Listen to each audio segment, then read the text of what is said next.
Yes, the K word is stronger than the N word, at least currently. Misogyny and patriarchy have been around longer than slavery. Just don't use either, okay? Or maybe, just maybe, it happened to be the term the internet organically decided to use to refer to rude and entitled people. And if you don't want people to be calling you out on that, well then you're most definitely a Karen. Hey guys, welcome to Voicey here. We've got a great show for you today. So sit back, relax, happy birthday if today's your birthday, and enjoy the show. My stepmom is British. Welsh to be exact. For those who don't know, Wales is the little hump west of England and north of Cornwall. It's a beautiful place, known for sheep, alcohol, and mistakes involving sheep and alcohol. My stepmom was ethnically Welsh, but raised in England. Despite this, my Nane and Tate, Welsh for grandma and grandpa, insisted on her and her brother learning Welsh to preserve their heritage. The Welsh are a proud people, and so they wanted to ensure their children were as immersed as they could be. So she grew up bilingual, went to uni, got a job working for a certain tech giant, and moved to the US to help train their staff. A few years later, she met my dad and joined the family. At the time, I was still getting over my mum, so her presence was less than welcome. Despite this, my stepmom never pushed me or tried to buy her way in. She gave me the room I needed to grieve, and when I was ready, showered me with enough affection to make up for the lost time. She has my eternal love and respect for it, and has become my second mother. Now we live in a large town in the Midwest, being west of the seaboard but east of the Mississippi. So while most people are open to outsiders, there's the usual few who just want to ruin everything. Around Christmas time, I was visiting home from college with my girlfriend, Charlie, whose awesomeness has been detailed in another post. Enjoying some quality girls' time with my stepmom, we were in the mall, searching for some place that sold plastic modeling glue for my dad. He's really into Warhammer. During this, my stepmom is on the phone with her brother, who still lives in the UK, catching up and sharing some laughs. They were speaking Welsh to each other, which happened to offend a woman who has since earned the title of Karen. We were standing in front of the mall map, trying to find the hobby store, when I heard a loud scoff from behind us.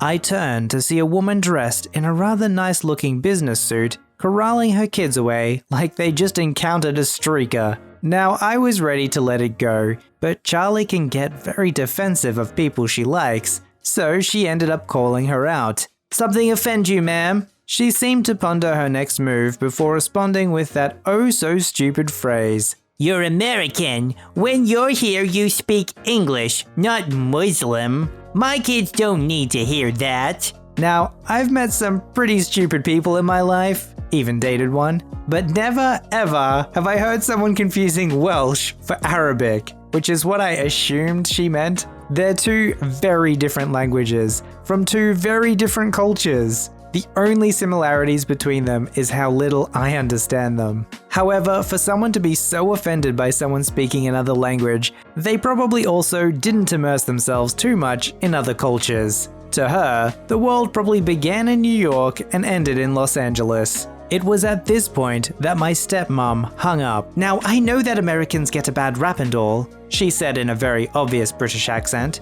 "but it doesn't help when you actively conform to the stereotype." "Oh my gosh," Karen said with righteous indignation. "Your accent is awful. Where did you learn to speak English?" My stepmom held the most deadpan expression she could. "England." I swear I could smell the smoke coming from the flaming mess inside Karen's skull. She looked at Charlie and I, a pair of shockingly Caucasian college brats, and then my stepmom, our even paler chaperone, took a moment to process what she was doing, and then walked away, dragging a group of embarrassed-looking tweens with her. I have to give her credit, at least she knew when to quit. My stepmom chuckled, muttered an offensive-sounding Welsh phrase, and then helped us scan the map for the hobby shop. The rest of the day went well, and we had a funny story to tell my dad when we got back. To all my bigots out there who get offended when someone speaks another language, get over yourself. The world doesn't revolve around you.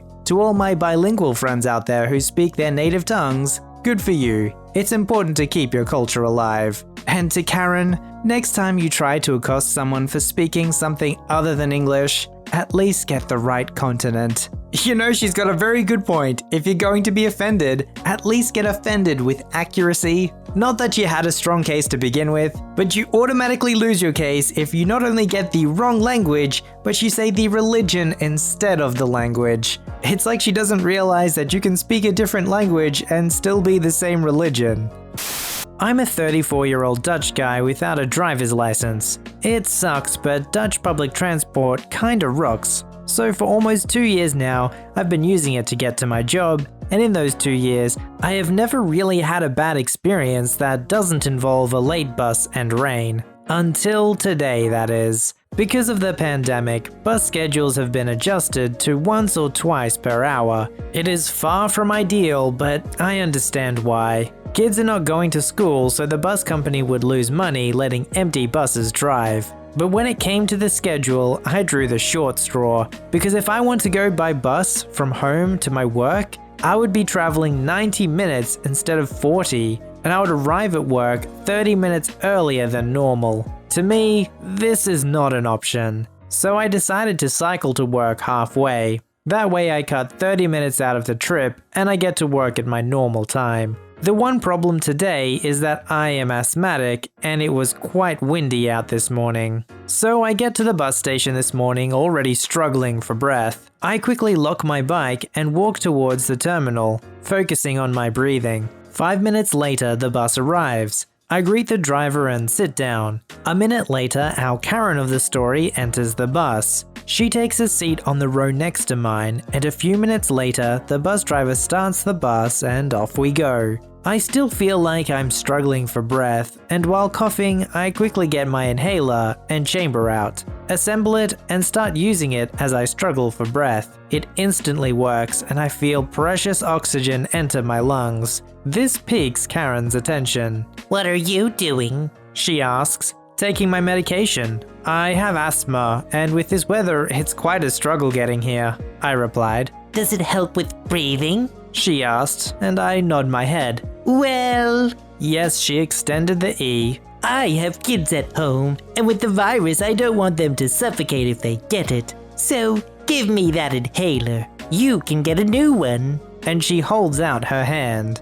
"Oh boy, not going to happen, lady," I said in my most dry and mocking tone. "I need these meds, and they don't help with the virus." "I don't care. Give it here," she says as she thrusts out her hand again. "My kids need it more." Again, I tell her no, and put my medication in my backpack and try to put it on my headset. This is where Karen goes full EP and grabs my backpack and starts going through it. Luckily, the hero bus driver was paying attention, and we all lurch forwards as he hits the brakes. He stops the bus, stands up, and in his best drill instructor voice says, "Lady, give that man his backpack back now!" There was absolutely no doubt of the authority in his voice, and the lady turns tomato red as she hands back the backpack. I thought that was it, but oh boy was I wrong. "Why on earth would you think that someone's asthma medication would help against the virus? Besides, you saw the man use it. What if he has the virus but didn't get sick?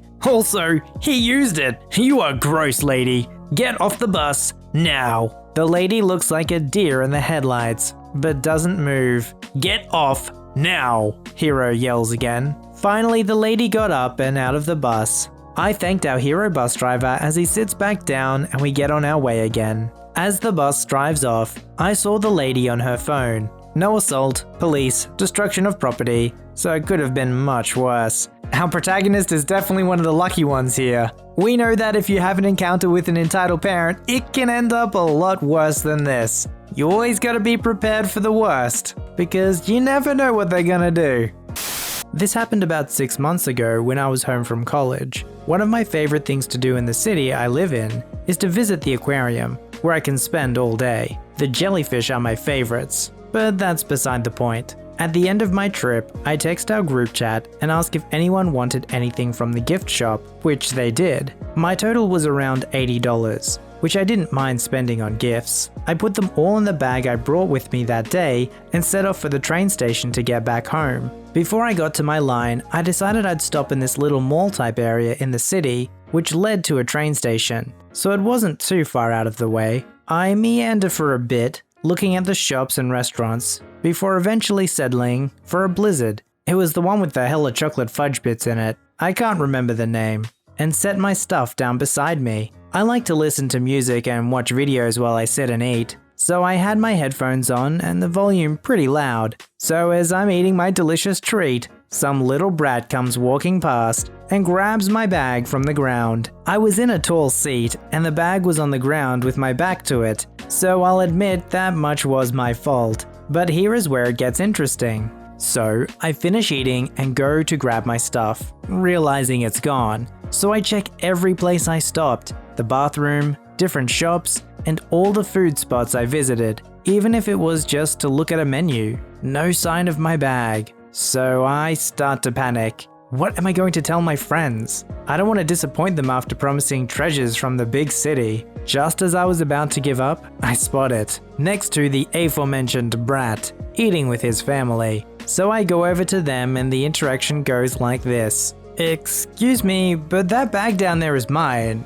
Thanks for finding it. Excuse me, that is my son's bag. Leave us alone and stop trying to take it. Yeah, back off, dumb butt, it's mine. Already some bad parenting has shown itself. I don't mind cussing, but the kid was maybe 12 or 13 and shouldn't be insulting strangers. Well, no, that's my bag. And I know it is. It's got all my stuff in it. I'm gonna tell you one more time to leave us alone and stop harassing my son, or I'll call the police. Great, it's gonna be like this, I thought to myself. Me to the mum, you don't have to do that, ma'am. I'll take care of that. And wave over a cop who had been watching the ordeal, probably in case it got violent for some reason. I'm a rather larger guy with an angry resting face, so I understand. I should mention that her husband stayed quiet the whole time, probably not wanting a part of his wife's mess. What seems to be the issue here? Before I could explain, the mum pipes up. Hi, yes, this man is threatening us because he thinks my son's bag is his, but I'm pretty sure he's been trying to steal it. Kinda strange that I'd be the one to call over the cop, but whatever, lady. The cop to me. Is that true? He said with a bit of a sigh. This probably wasn't his first encounter like this. No, it's actually the opposite. This child stole my bag and now his mum is trying to defend him. I doubt he even knows what's in the bag. I was about to ask them to tell me, but now that you're here, officer, maybe you can act as a mediator. Alright, sure. So I hand him the bag and ask him to look around in it. After he does that, I ask the kid to go first. He doesn't get a single thing right, other than my charger. Huh, interesting. Sir, I guess it's your turn. I smiled and list off all the items I bought, along with their price. The receipt was still in there, and I had just bought them, so I was able to remember them accurately. Well, sir, looks like you were right. If you don't mind, I'd like to chat with these folks. By now, I could see beads of sweat on the kid's head, and the mother was getting furious. Then I turned to the kid. Maybe don't steal other people's stuff next time, idiot. The mother was red in the face from anger, and the kid was on the verge of tears cause now he had a cop getting ready to lecture him. And his parents will probably ground him until he's 40. But I don't give a crap. Dude stole my stuff. I don't know about you, but I get super paranoid whenever I've got property with me out in public. I try and be extremely aware of my surroundings and where my belongings are. I get that not everybody is like that, but if you've got an entitled parent or an entitled kid in the vicinity, I recommend that everybody starts acting like that. I love my cat. He is so sweet, except when he pukes on my bed at 3 in the morning. Unfortunately, my cat chose my comforter as his puking spot, and so my comforter needed to be washed today. I have a king-size down comforter on my bed, so unfortunately, I'm not able to wash it in my machine at home. So that means I'm off to the laundromat for me. It all started fine. I put my stuff in, started my wash, and then left to wash and put gas in my car. When leaving the house earlier, I had mistakenly grabbed my son's Minecraft face mask instead of my own. No biggie, I'll rock me some creepers. So I returned to switch my laundry and wait for it to dry in those giant dryers. Figuring it would not be worth going home and coming back, I social distanced myself by standing in the corner. This was my second mistake. My first was assuming people aren't idiots. So I'm calmly waiting for my comforter to dry when a family of 7 walk in. Parents and kids ranging from about 4 to 10ish. The parents are wearing those cheap paper masks and the kids aren't wearing anything. The kids start climbing on everything while the parents start taking clothes out of the washer. Then I hear the kids start making a commotion and I look up and see them pointing at me and talking to the mum. I hear the mum say, "Well, just ask her where she got it." Suddenly, like the gates of the Kentucky Derby were opened, a wave of small children descended on me in my corner. Little hands began pouring at me and pulling on my arms and shirt while they wait to see my mask. I was trapped in the corner and couldn't escape. It was like the scene from a horror movie where all these hands are clawing trying to pull the actor into hell. I'm not going to lie, I screamed like a spider was crawling in my ear and shoved them off me. One of the kids fell down and started crying. Now I have entitled Mum's attention. She storms up to me and I'm still shaking. She starts screaming at me for hitting her child. I, not so calmly, explained that it was not okay for her kids to be touching me, even if there wasn't an active pandemic going on. Entitled Mum, "All they wanted was to see your mask. You should have just given it to them and they wouldn't have touched you. Besides, what business does a grown woman have wearing a cartoon couches on their face? Those are for kids anyway." By the time the laundromat attendant, who was a nicer old lady, came over and asked what the problem was, EM started shouting that I'd pushed her child for no reason and that I should be asked to leave. I explained what really happened and the lady asked if I wanted her to call the police. I said no, that I just wanted to get my things and go home and take a shower. There was only a few minutes left on the dryer, so I grabbed my blanket and turned around to put it on the table. When I turned back around to make sure I removed the dryer sheet, the EM shoved me aside so she could stuff her clothes in my now empty dryer. The attendant saw and offered to refund me for the leftover time. I just waved her off and left. I don't have enough tolerance for that ridiculousness. Who would have thought that under the current circumstances of the pandemic, that there would be actual cases that looked like zombie apocalypses? Is it any surprise that it should come from an entitled family? I don't think so. Submit your story to be read on the channel at voiceyherestories@gmail.com and join our Voicey veteran community at r/VoiceyHere. Don't forget to like, subscribe, and hit that bell to never miss an episode. Alright Voicey veterans, I'll see you in the next one.